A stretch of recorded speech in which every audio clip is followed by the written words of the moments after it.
Lors de mon dernier examen prénatal, le médecin a commencé à trembler en regardant l'échographie. Quittez cet hôpital immédiatement et demandez le divorce. Que voulez-vous dire? Pas le temps d'expliquer. Vous comprendrez quand vous verrez. Après avoir vu ce qui était sur l'écran, je ne suis jamais rentré chez moi.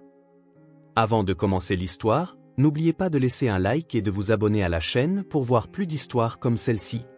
Tandis que le vent d'automne de Chicago faisait vibrer les fenêtres, Melissa Hartwell était assise dans son salon, les yeux fixés sur le résultat d'un test de grossesse. 2 lignes rouges bien nettes étaient apparues. C'était sa première grossesse. Après 3 ans de mariage, le moment que son mari Brian et elle attendaient depuis si longtemps était enfin arrivé. Brian, appela Melissa, incapable de contenir son excitation. Brian sortit de son bureau, l'air perplexe. « Qu'est-ce qui ne va pas, Melissa ? Regarde. » Elle lui tendit le test. Les yeux bleus de Brian s'écarquillèrent et l'instant d'après, il serrait sa femme dans ses bras. « Je n'arrive pas à y croire. C'est bien réel ? » Brian travaillait comme chercheur pour l'entreprise pharmaceutique Medical Research et accordait une grande importance à la vérification scientifique.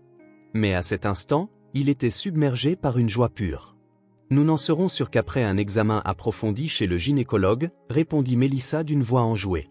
Mais je suis certaine. Ce soir-là, le couple célébra modestement l'événement. Melissa trinqua avec du jus pétillant sans alcool, tandis que Brian levait un verre de grand vin. Sur la table de la salle à manger, plusieurs catalogues de produits pour bébé étaient déjà étalés. « Maintenant que tu es enceinte, je ne te laisserai absolument rien faire d'excessif, déclara Brian en tenant la main de sa femme. Tu devrais passer en télétravail au cabinet comptable et te concentrer avant tout sur ta santé. » Melissa fut touchée par la gentillesse de son mari. Brian avait toujours été un homme attentionné, mais depuis qu'il avait appris la nouvelle de la grossesse, il était devenu encore plus dévoué. La semaine suivante, lors du rendez-vous chez le gynécologue qui confirma officiellement la grossesse, il versa quelques larmes en remerciant le médecin. Le projet de développement d'un nouveau médicament au laboratoire entre dans une phase critique, alors je ne pourrai peut-être pas t'accompagner à beaucoup de rendez-vous, dit Brian d'un ton désolé. Mais je veux que tu saches que toi et le bébé êtes ma priorité absolue. Melissa se montra compréhensive.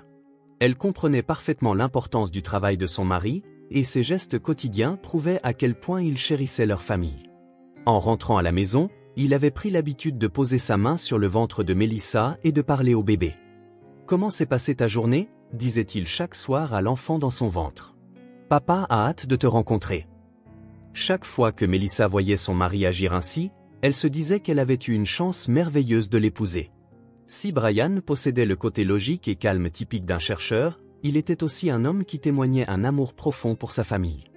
Dans les semaines qui suivirent la confirmation de la grossesse, le couple s'affaira à préparer la chambre du bébé.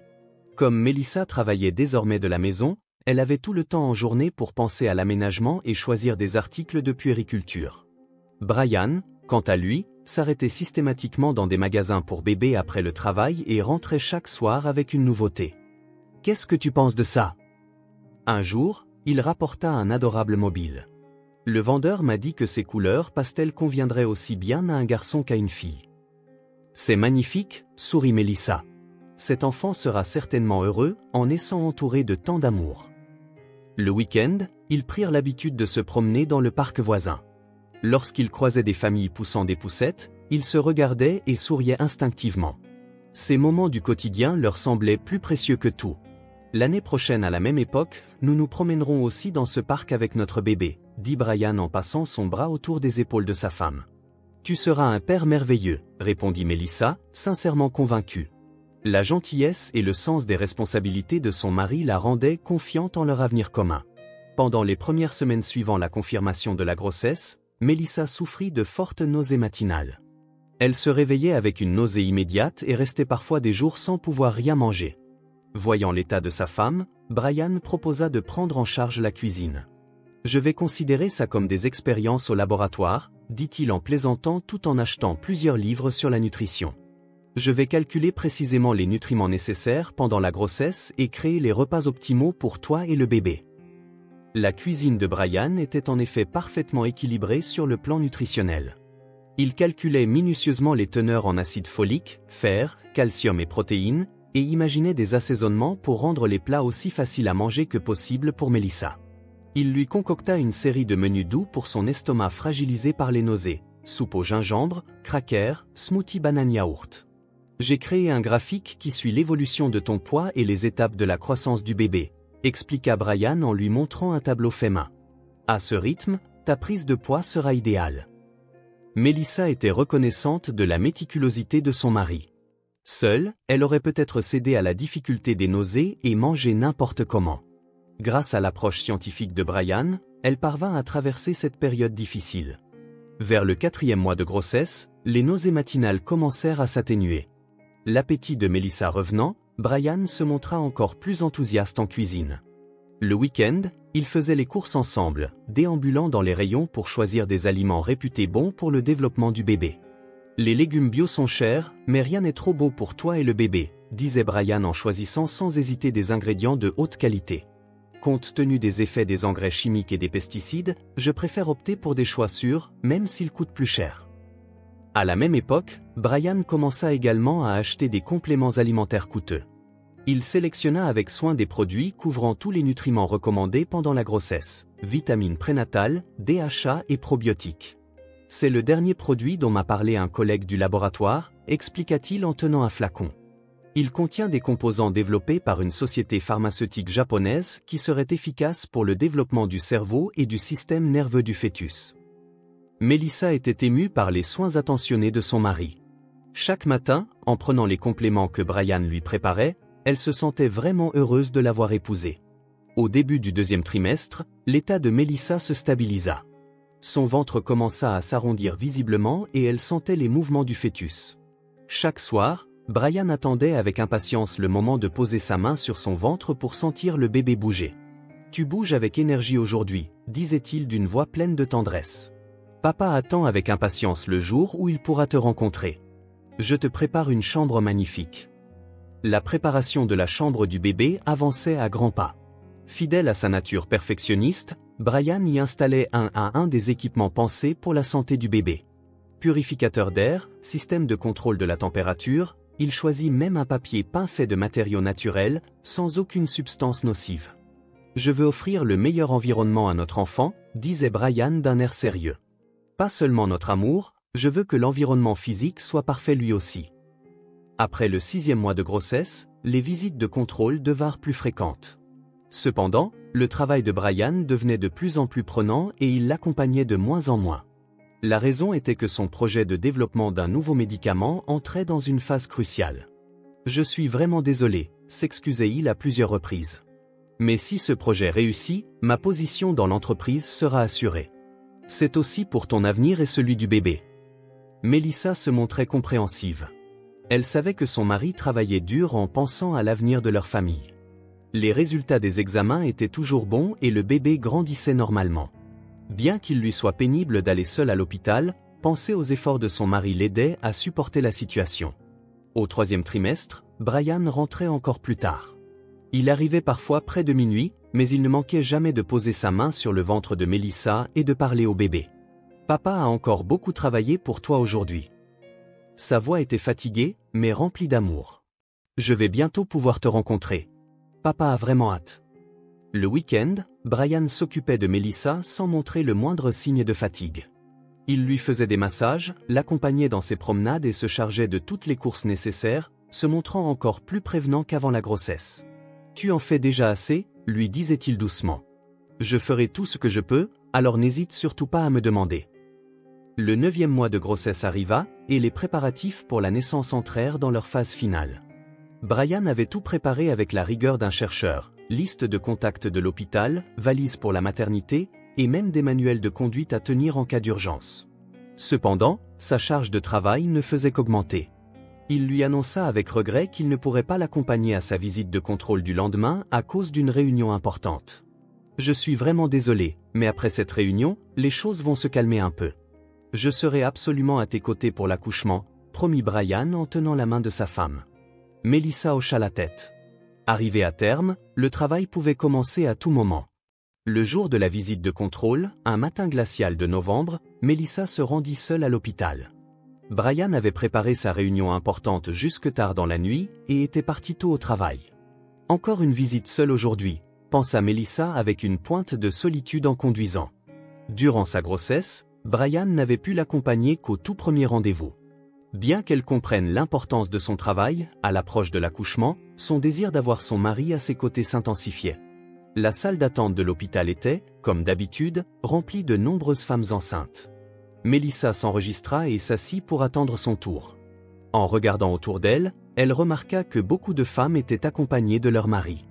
Le jeune couple assis à côté d'elle regardait des photos d'échographie en discutant joyeusement. « On connaîtra peut-être le sexe la prochaine fois », dit le mari en passant son bras autour de l'épaule de sa femme. « Je suis si excitée », sourit la future maman. Melissa posa la main sur son propre ventre. Il était énorme, presque à terme, et le bébé lui donnait parfois de grands coups. Il grandissait en bonne santé. Cela aurait dû suffire à la rendre heureuse. Melissa Hartwell, entendit-elle une infirmière l'appeler. En entrant dans la salle d'examen, le docteur Richardson, le médecin qui la suivait, l'accueillit avec un sourire chaleureux. La cinquantaine avancée, c'était un médecin expérimenté qui travaillait comme obstétricien dans cet hôpital depuis plus de 20 ans. « Comment vous sentez-vous » demanda le docteur Richardson en parcourant son questionnaire. « Grâce à vous, je vais bien. Les mouvements du fœtus sont vifs, parfois il me réveille la nuit à force de donner des coups, répondit Melissa en riant. C'est un signe de bonne santé.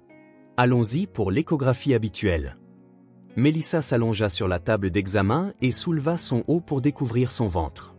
Le docteur Richardson appliqua le gel d'un geste expert et posa la sonde sur son abdomen. L'image du bébé apparut sur le moniteur. Il grandit bien, expliqua d'abord le médecin de sa voix calme habituelle. Il vous reste 2 semaines avant la date prévue, mais le bébé pourrait naître à tout moment maintenant. Melissa parut soulagée. Comme lors des visites précédentes, celle-ci semblait se dérouler sans problème. Cependant, lorsque le médecin commença à changer l'angle de la sonde pour une observation plus détaillée, Melissa remarqua que son expression changeait progressivement. « Laissez-moi changer l'angle et vérifier une fois de plus. » La voix du docteur Richardson était empreinte d'une légère tension. Le médecin changea plusieurs fois la position de la sonde, observant le fœtus sous différents angles. Il fixait intensément l'image sur le moniteur, tapant de temps en temps sur le clavier de l'ordinateur pour prendre des mesures. Son attitude concentrée commença à inquiéter Melissa. « Y a-t-il un problème ?» demanda-t-elle avec hésitation. « Veuillez patienter un instant. » La voix du médecin était clairement troublée. « Laissez-moi aussi vérifier vos résultats sanguins, juste pour être sûr. » Le docteur Richardson sortit son dossier et commença à examiner les données en détail. Pendant ce temps, le cœur de Melissa battait à tout rompre.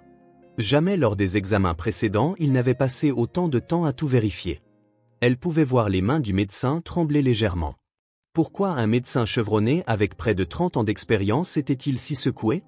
L'anxiété de Melissa atteignit son paroxysme. « Docteur, qu'y a-t-il exactement ?» demanda-t-elle d'une voix étranglée. Le docteur Richardson se tourna lentement vers elle. Son visage était pâle et ses mains ne cessaient de trembler. Melissa, sa voix était lourde et grave. Quittez cet hôpital immédiatement et demandez le divorce. Quoi? Melissa crut avoir mal entendu. Que dites-vous? Pourquoi devrais-je divorcer? Sa voix tremblait. Il n'y a pas de temps pour les explications. Le docteur Richardson se leva et arracha rapidement une partie de son dossier. Ceci vous éclairera. Ce que le médecin lui tendit était une analyse détaillée des résultats sanguins. Plusieurs noms de substances chimiques y étaient listés, mais Melissa n'y comprenait rien. Cependant, les mots « valeurs anormales » et « concentration élevée détectée » lui sautèrent aux yeux. Quels sont ces résultats? Des substances médicamenteuses qui ne devraient jamais être détectées normalement ont été trouvées dans votre sang, déclara le médecin, la voix pleine de colère et de tristesse. De plus, à des concentrations assez élevées, indiquant une ingestion continue. L'esprit de Melissa se vida. Des médicaments. Elle n'avait rien pris d'autre que les compléments prescrits. Regardez à nouveau l'image de l'échographie, dit le docteur Richardson en montrant le moniteur. Les ombres que vous voyez autour du fœtus. Elles ne devraient pas être là. En fixant l'écran, elle vit en effet de fines formes sombres autour du fœtus. Melissa ne savait pas ce que cela signifiait, mais l'expression grave du médecin lui fit comprendre que ce n'était rien de bon. Ces substances, poursuivit le médecin d'une voix tremblante, peuvent perturber la grossesse et potentiellement causer de graves séquelles au fœtus. Heureusement, le bébé ne semble pas en danger immédiat. Mais je n'ai aucun souvenir d'avoir pris de tels médicaments, ni à désespérément Melissa. C'est précisément là le problème. La colère éclata dans les yeux du docteur Richardson. Ces substances ne peuvent être obtenues que par des professionnels de la santé. De plus, il semble s'agir d'une administration intentionnelle par quelqu'un qui comprend parfaitement les conséquences sur une femme enceinte. Le sang quitta le visage de Melissa. Des professionnels de la santé. Brian était chercheur dans une société pharmaceutique. Quelle est la profession de votre mari ? Demanda le médecin d'un ton sévère. Il est chercheur dans une société pharmaceutique, répondit Melissa d'une voix rauque. Je vois, acquiesça tristement le docteur Richardson. Melissa, votre vie et celle de votre bébé sont en danger. Partez d'ici immédiatement et allez dans un endroit sûr. Vous devriez aussi contacter la police. Melissa rassembla ses affaires, les mains tremblantes. La réalité qu'elle ne voulait pas croire devenait peu à peu évidente. Son mari bien-aimé essayait de la tuer, elle et son bébé. Et ce, de manière sournoise, progressive, sous le masque de l'amour. Docteur, le bébé ira bien ? Si vous arrêtez immédiatement de prendre ces substances, les effets sur le bébé pourront être minimisés, mais il est crucial que vous vous mettiez en sécurité le plus vite possible. Melissa quitta la salle d'examen. En marchant dans le couloir, une foule de souvenirs l'assaillit. Les compléments coûteux que Brian lui préparait, les repas parfaitement calculés, et le fait qu'il ne l'avait jamais accompagnée aux visites de contrôle. Tout commençait à prendre un sens terrifiant. Sur le parking de l'hôpital, Melissa resta un moment assise dans sa voiture, abasourdie. Puis elle prit sa décision. Elle ne rentrerait absolument pas à la maison. Pour protéger son bébé, elle irait immédiatement chez ses parents. Melissa conduisit en direction de la maison familiale, les mains tremblantes agrippées au volant. 1 heure s'était écoulée depuis qu'elle avait quitté l'hôpital, mais son esprit restait confus. Elle ne pouvait accepter la réalité. Son mari, en qui elle avait toute confiance, avait tenté de l'empoisonner. Lorsqu'elle arriva chez ses parents dans la banlieue de Chicago, sa mère, Carol, l'accueillit sur le pas de la porte. En voyant le visage pâle de sa fille, elle sentit immédiatement que quelque chose n'allait pas. « Melissa, qu'est-ce qui se passe ? Tu as l'air effroyable. »« Maman ?» Melissa s'effondra en larmes dans les bras de sa mère. « Aide-moi. » Son père, James, accourut du salon.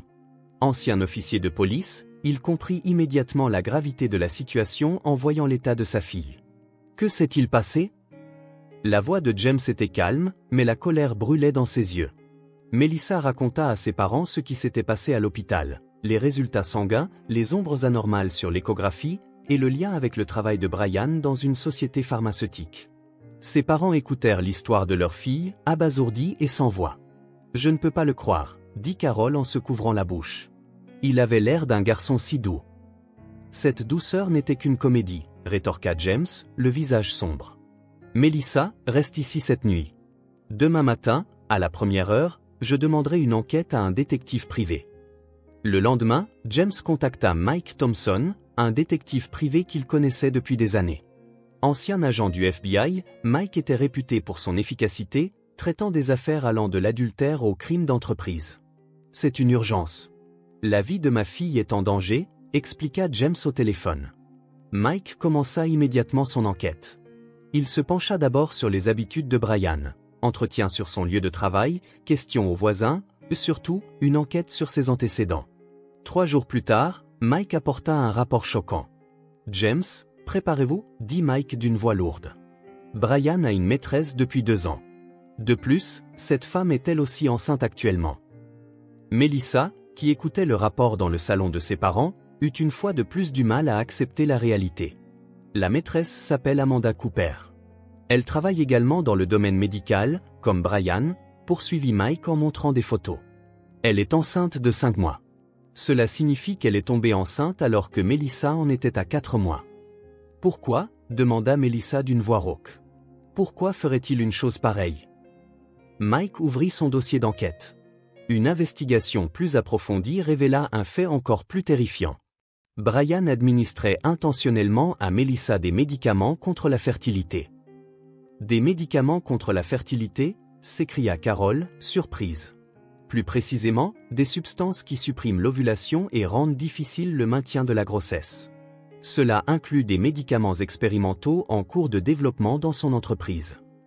L'explication de Mike continua, son plan était de provoquer l'échec de la grossesse de Melissa, puis d'utiliser le choc émotionnel pour la pousser à divorcer. James serra les poings. Et il avait l'intention de ne garder que l'enfant de sa maîtresse. Exactement. D'après les documents saisis sur l'ordinateur de Brian, il avait établi un calendrier détaillé. Mike leur montra des documents imprimés, fausse couche de l'épouse, suivi d'un divorce pour choc émotionnel, puis remariage avec la maîtresse. Melissa examina à nouveau ses résultats sanguins. Les données détaillées que le médecin lui avait données montraient clairement de multiples substances chimiques détectées à des concentrations élevées. Ces substances, expliqua Mike en traduisant les termes techniques, peuvent inhiber le développement du fœtus et, dans le pire des cas, provoquer une fausse couche. Cependant, Brian a fait une erreur de calcul. Une erreur de calcul? La constitution de Melissa a montré une forte résistance aux médicaments. Normalement, une fausse couche se serait produite en début de grossesse, mais le bébé a miraculeusement survécu. Cela correspondait à l'explication du médecin. Les ombres autour du fœtus sur l'échographie indiquaient des anomalies dans le liquide amniotique dues aux effets des médicaments. Nous avons suffisamment de preuves, déclara James en se levant. J'appelle la police. Le lendemain, Melissa se rendit au poste de police avec son père. Les preuves qu'ils apportèrent comprenaient les résultats des analyses de sang, le plan découvert sur l'ordinateur de Brian, ainsi que des photos et des enregistrements de communication prouvant sa relation avec sa maîtresse. Le sergent-détective Davis, l'officier en charge, demanda immédiatement un mandat d'arrêt après avoir examiné minutieusement les preuves. Agression, violation de la législation sur les produits pharmaceutiques et possiblement tentative de meurtre, expliqua le sergent-détective Davis d'un air grave. Il s'agit clairement d'un crime prémédité. Ce soir-là, Brian fut arrêté sur son lieu de travail. La scène de son arrestation, menottée devant ses collègues, fit la une du journal local le lendemain. Le titre, « Un chercheur d'une société pharmaceutique arrêté pour avoir administré des médicaments expérimentaux à sa femme », provoqua une onde de choc majeur dans l'industrie médicale de Chicago.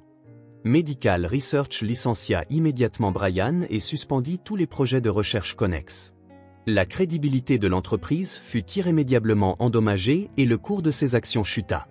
Pendant ce temps, lorsque l'affaire éclata, la maîtresse Amanda Cooper commença immédiatement à nier sa relation avec Brian. « Il m'a trompé », témoigna Amanda en larmes. « Il m'avait dit qu'il était déjà divorcé de sa femme.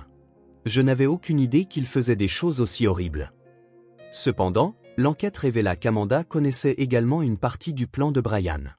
Les messages échangés entre eux contenaient des phrases comme « Je pourrai bientôt la quitter. Toi et l'enfant êtes ma seule famille. » Brian fut interrogé en détention. Au début, il nia les accusations, mais face aux preuves accablantes, il finit par avouer son crime. « Je suis tombé amoureux », dit Brian, la tête basse. « Je voulais commencer une nouvelle vie avec Amanda. Mais si je divorçais, je perdrais beaucoup d'argent dans le partage des biens. » Alors vous avez essayé de tuer votre femme ?» insista froidement l'enquêteur. « Je n'avais pas l'intention de la tuer. Je pensais simplement que si elle faisait une fausse couche naturelle, le choc émotionnel la pousserait à accepter le divorce. » Cependant, compte tenu des types et des quantités de médicaments utilisés, il était clair que la vie de Melissa avait également été mise en danger. Une expertise prouva qu'il y avait une forte probabilité qu'une administration continue aurait eu de graves conséquences pour la mère également. L'affaire fut largement médiatisée et Brian devint nationalement connu comme le « chercheur tueur de femmes ». Il fut banni à vie de l'industrie médicale et ne pourrait plus jamais travailler dans la recherche. Melissa décida de passer le reste de sa grossesse en sécurité chez ses parents. Les effets des médicaments furent progressivement éliminés de son corps et le bébé continua de grandir normalement. Libérée des jours de peur et de désespoir, elle put enfin se préparer à l'accouchement en toute sérénité. 3 mois plus tard, Melissa donna naissance à une petite fille en parfaite santé. La petite, nommée Emily, naquit vigoureuse, pesant 3,2 kg, sans aucune séquelle des médicaments. « C'est un miracle », murmura le docteur Richardson, qui assistait à l'accouchement, les larmes aux yeux. « Cette enfant est vraiment forte », dit doucement le médecin en tenant Emily. Protégée par l'amour de sa mère, elle a surmonté les épreuves. Alors que Melissa serrait sa fille contre sa poitrine, les peurs passées lui semblèrent irréelles. La sensation de ses petites mains agrippant son doigt était la preuve de la vie la plus précieuse qui soit. 6 mois plus tard, Melissa reprit son travail de comptable. Elle loua un petit appartement près de chez ses parents et commença une nouvelle vie de mère célibataire avec leur soutien. Une routine s'installa. Sa mère, Carole, s'occupait d'Emily le matin et Melissa la récupérait le soir. « Cet enfant est un vrai ange », souriait Carole en berçant sa petite fille sur ses genoux. « Elle te ressemble comme 2 gouttes d'eau quand tu étais petite, Melissa. » Concilier travail et éducation n'était pas facile, mais Melissa se sentait épanouie.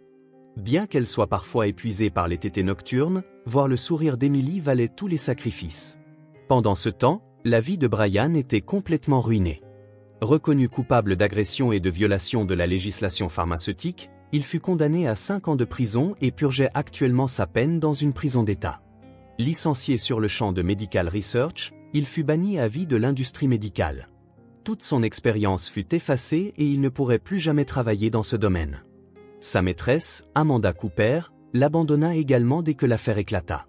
Elle commença à fréquenter un autre homme et décida de faire adopter l'enfant qu'elle avait eu avec Brian. Personne ne lui rendait visite. Brian était complètement isolé. Il a eu ce qu'il méritait, dit James en rapportant les nouvelles à sa fille. Il apprend à ses dépens le poids des crimes qu'il a commis. Melissa pensait rarement à Brian. Parfois, elle se demandait pourquoi elle avait pu aimer un tel homme, mais elle se concentrait davantage sur son avenir avec Emily. Alors qu'Emily approchait de son premier anniversaire, Melissa reçut une invitation du docteur Richardson. Le médecin les invita, mère et fille, à une petite fête chez lui. « Vous êtes spécial pour moi », dit le docteur Richardson. « Laissez-moi s'il vous plaît voir cet enfant grandir. » Touchée par la gentillesse du médecin, Melissa sentit le mystère de la vie. La lumière qui était apparue dans son moment le plus sombre était maintenant devenue comme un membre de sa famille. Un jour, en jouant avec Emily dans le parc, Melissa repensa aux événements de l'année précédente. Sans cette terrible journée de contrôle, elle et sa fille ne seraient peut-être plus de ce monde. La décision courageuse du médecin avait sauvé 2 vies. La vraie famille ne se définit pas seulement par les liens du sang, murmura Melissa en regardant sa fille. Emily riait innocemment en serrant des pétales de fleurs dans ses petites mains. Alors que le coucher du soleil illuminait magnifiquement le parc, Melissa ressentit une profonde gratitude. L'importance de nourrir et de protéger la vie. Que le véritable amour consiste à souhaiter sincèrement le bonheur de l'autre. Et que, quelle que soit la difficulté de la situation, si l'on n'abandonne pas et qu'on y fait face, un chemin s'ouvre toujours. Le jour où Emily a dit « Maman », pour la première fois, les larmes ont inondé les yeux de Melissa. Ce petit être était le plus grand trésor de sa vie. Elle était convaincue que toutes les expériences douloureuses du passé l'avaient menée à ce moment de bonheur.